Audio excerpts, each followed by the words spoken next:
Alright, so today we're going to be playing the Nagato, the Tier 7 Japanese BB. It's probably one of my most favourite BBs. For the small amount of time I've played it, it's been incredibly fun. And the main reason for that is because it's 410mm guns. They absolutely rip through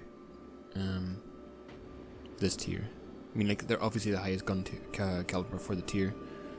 I think it's the King George is like 356, so like having a 60mm difference between battleships from the same tier is ridiculous. You can basically hit citadels from space. Now, it's not without its negatives though. It is a bit slow. It is a bit unmaneuverable, but the gun caliber definitely more than makes up for that. And that being said, it still is a pretty good brawler. You still definitely can get in there, and as long as you angle effectively, you definitely can be effective in the battle as they go right through the Fuso. I can't remember if I was actually alt-tabbed at this point or not, but I'm just gonna go and say that I was.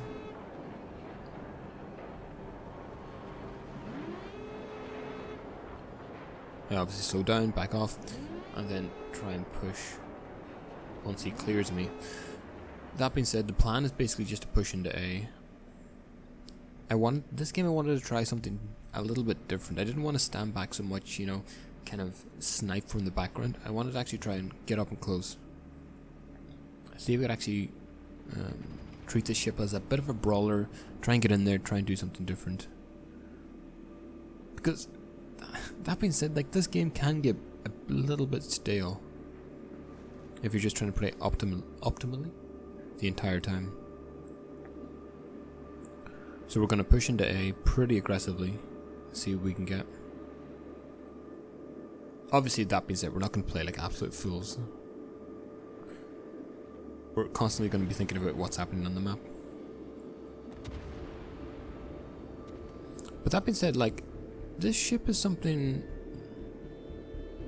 I mean, Japanese BBs in the past haven't really triggered all that much excitement in me. And I don't know why that is, as we take a pot shot at the Sinup, who's full broadside. And we get 2 pens. Not too bad.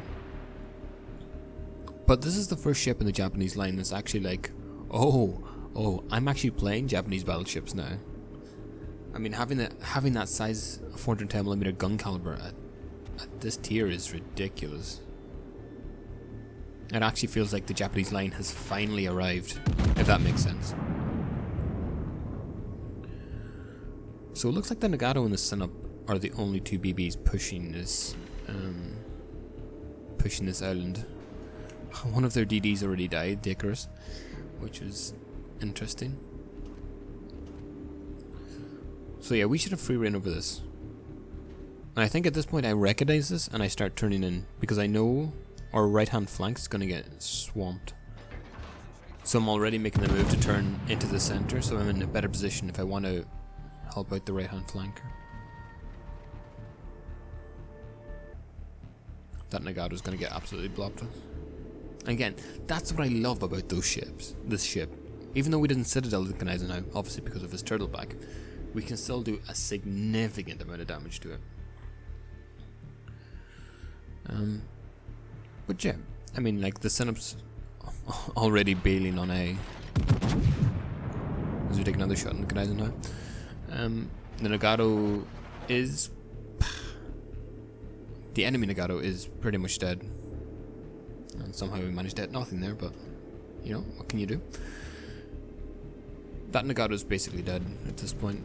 I mean, there's nothing he can do. If he reverses, he's going to get caught out eventually and burned down. There's just too many ships on this side of the map. And even the Sinup too. Like, I don't know. I remember playing this game and watching this Fiji. He doesn't maneuver at all. Not at all. He just keeps coming forward. I think he might actually have been a bot, but I'm not entirely sure. Get another pretty decent salvo, 2 pens, 5k. So yeah, at this point I'm just maneuvering right to get in a position. Ooh, that's a risk. You can be tanky, but obviously if you're showing full broadside, you're not going to be incredibly tanky. And again, this feature is just sailing straight on for some ungodly reason.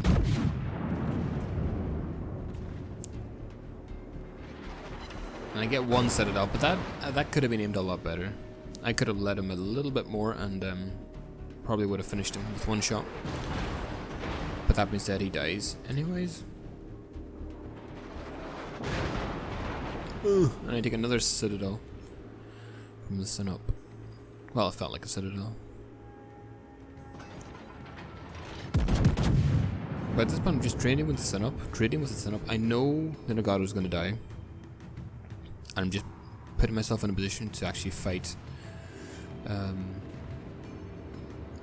when the right hand flank absolutely collapses. And that's just the main goal at this point.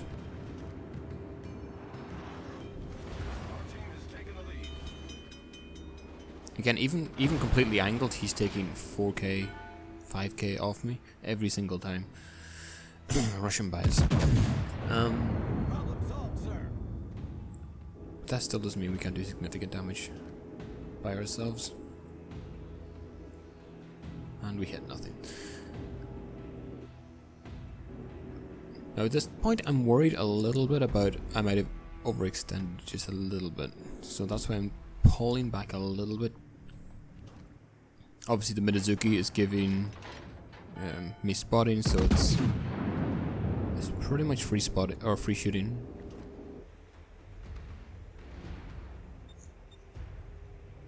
I don't know what he's pinging, but okay. Again, they don't have, well, they're up in BBs, they're up in cruisers, but we have the DD advantage, which is pretty significant.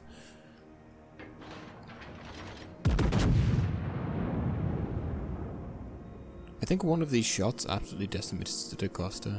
I don't know which one it is though.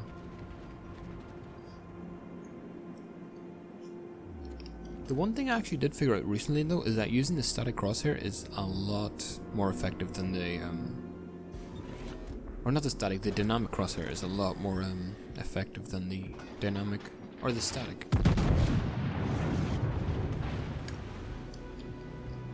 It significantly improved my accuracy, especially for long range shots. For short range, you kind of have to just go off field, but when you're playing a ship like this, where a lot of your shots are going to be like mid to long range maybe, having the static crosshair just to accurately attack a certain part of the ship is really nice. And it's so much more effective than the static crosshair.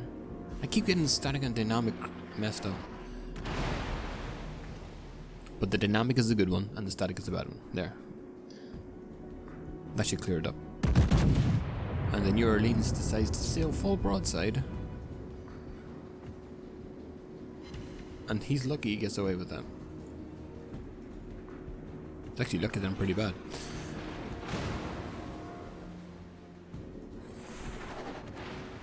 Now at this point, they're pushing into B. And my job is basically just to tank as much damage as possible. Deal out as much damage as possible and just keep running away effectively.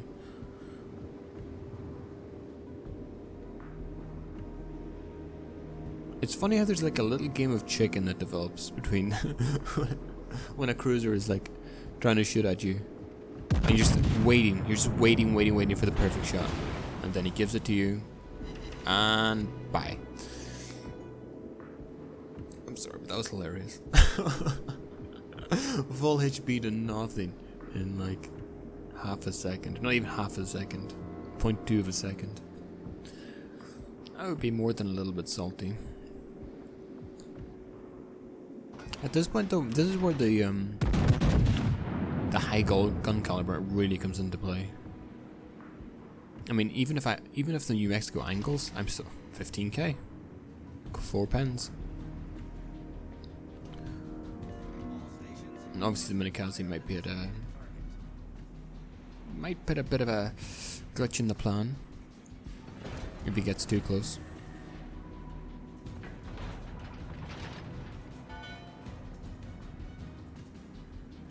But the Midazuki is firing at him. I hope. Well, he decides not to for some reason, which is kind of interesting. Open up in the secondaries. He's probably torping. He's torped right now. Yep, he's just torped. When the aiming reticle goes off and then comes back on, that's when they torped. And that's when you should start maneuvering completely. Torpedoes to port. And there's the torpedoes just going wide.